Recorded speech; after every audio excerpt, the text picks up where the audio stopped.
Ancestral beings are the very building blocks of many Aboriginal societies. They come in many shapes, sizes, and forms.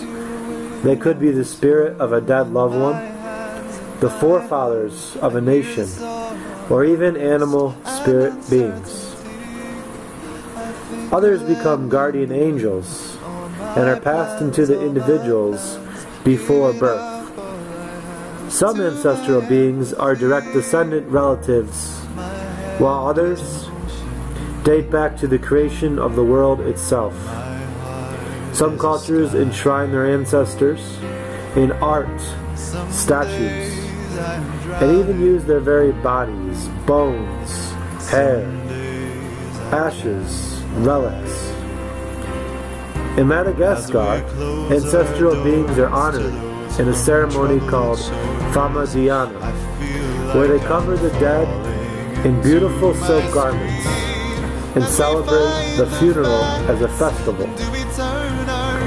Young girls even take pieces of the dead ancestors' garments as a good luck charm to help increase pregnancy there. This is very similar to how the Catholic Church would keep relics of the saints. I used to go to a St. Thomas Catholic church that actually had a relic of a small piece of robe that St. Thomas wore. This was very close to the saints who have died. Through the practice of prayer and asking God as well as our ancestors for help, there was a connection between the relic and prayer itself.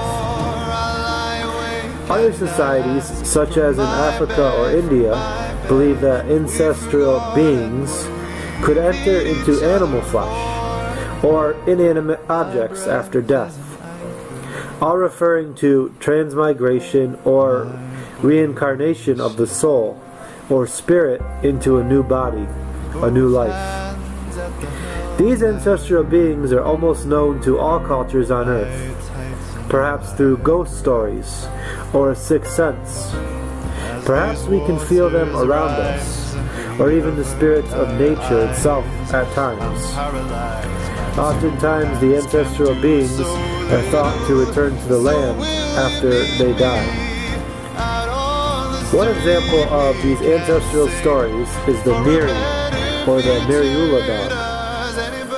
The Wiradjuri Aboriginals of Australia and Wales believe this small spirit dog had glowing red eyes and lots of fur. It would often come out right out of the water as the sun was going down. There are many stories of the Miri dog following people home at night, only to disappear when they got home. Other tales of the Miri dog described it in a more scarier feeling as a bigger dog that would appear and disappear right in front of them. In another story of the ancestral spirit, the Aborigines of Australia speak of the rainbow serpent. Perhaps to a Christian this may refer to worshipping Satan, or the deceiver in the Garden of Eden who caused mankind to fall. However, to the Australian Aborigine, this story speaks of the serpent as an ancestral being who created life itself, who gives life, who takes life, and even blesses people. The Aboriginals of Australia believe the rainbow serpent is moving from one watering hole to another when a rainbow is in the sky. Either way, from the believable to the unbelievable, these stories of ancestral beings are a story of the circle of life, the circle of death, a connection to the dead, a connection to our ancestors, to angels, to the mystery of life, and where we are going.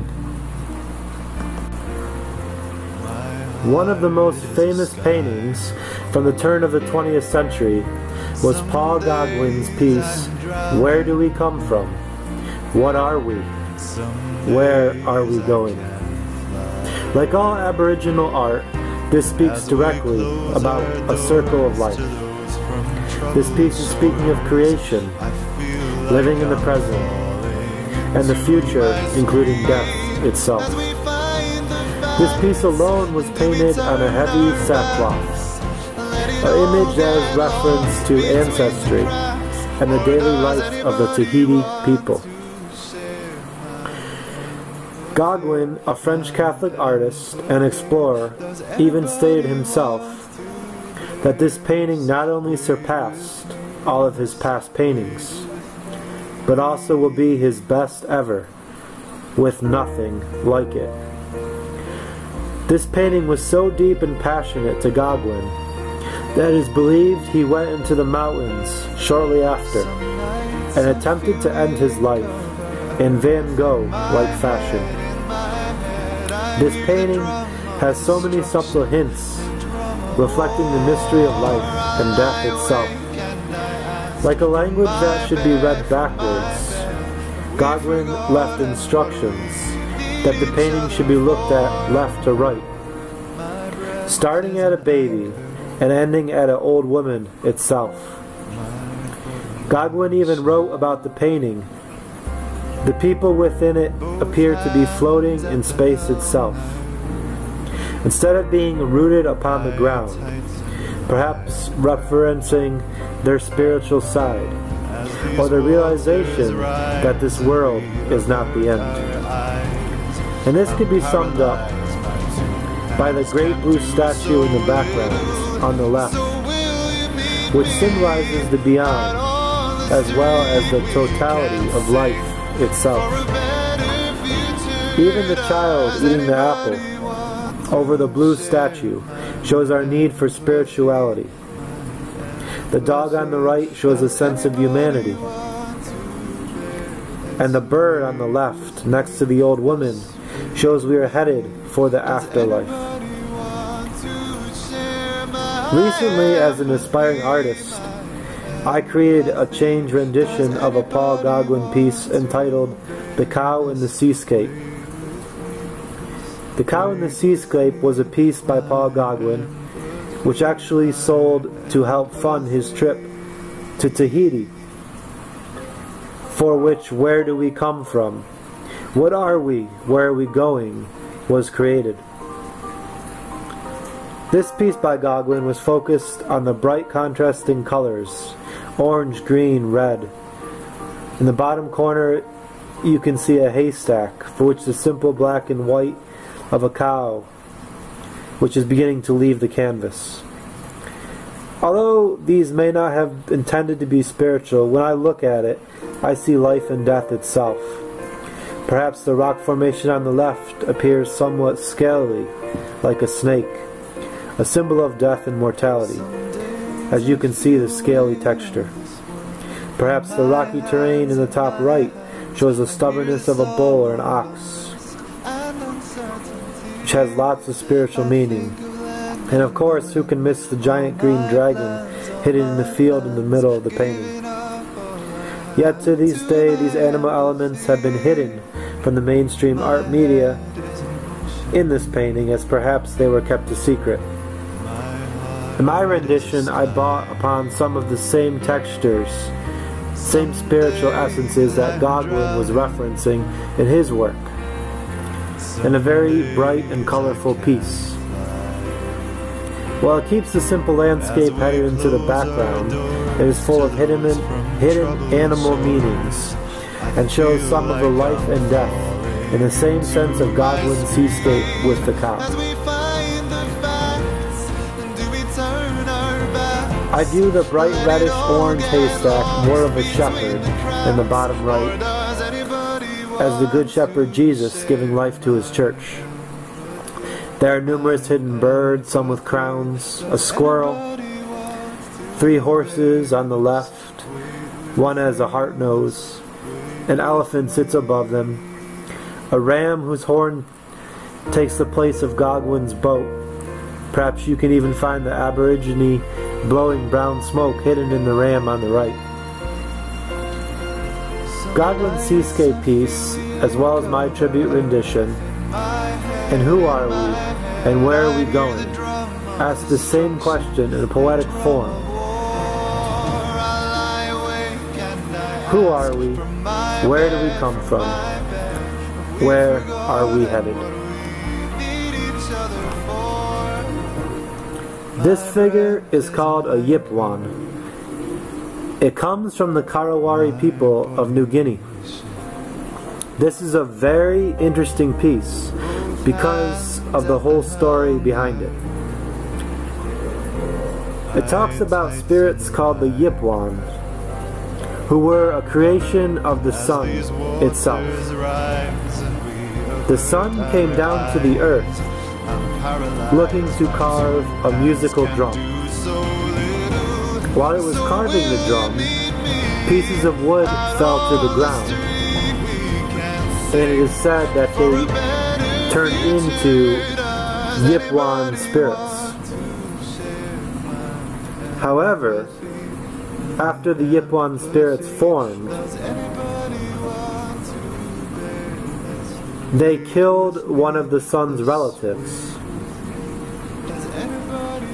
which angered the moon and caused the Yipwon spirits to run into a temple and hide and become wood statues. These statues are mass reproduced and dated back to the 19th, 20th centuries, possibly even older. The Yipwon has a large human head. It is made with a big forehead and a long beard, which portray a mature age. It is made with only 1 foot, showing a two-dimensional form. But perhaps the most interesting part of the Yipwon is not his two-dimensional form, but is the ribs, which are formed horizontally outward instead of vertically upward. These ribs are shown in a skeletal form, like hooks. And this skeletal form suggests death itself. And it suggests spirituality. As if these beings have a sense of life after death. In the middle of these hooks, and usually there is 6 hooks found on these statues, there is a central cage, which is believed to be a center for a heart or a soul, showing the spiritual side of the sculpture. But these Yipwons were not only used for house ornaments, to house the spirits of the Yipwon. They were also used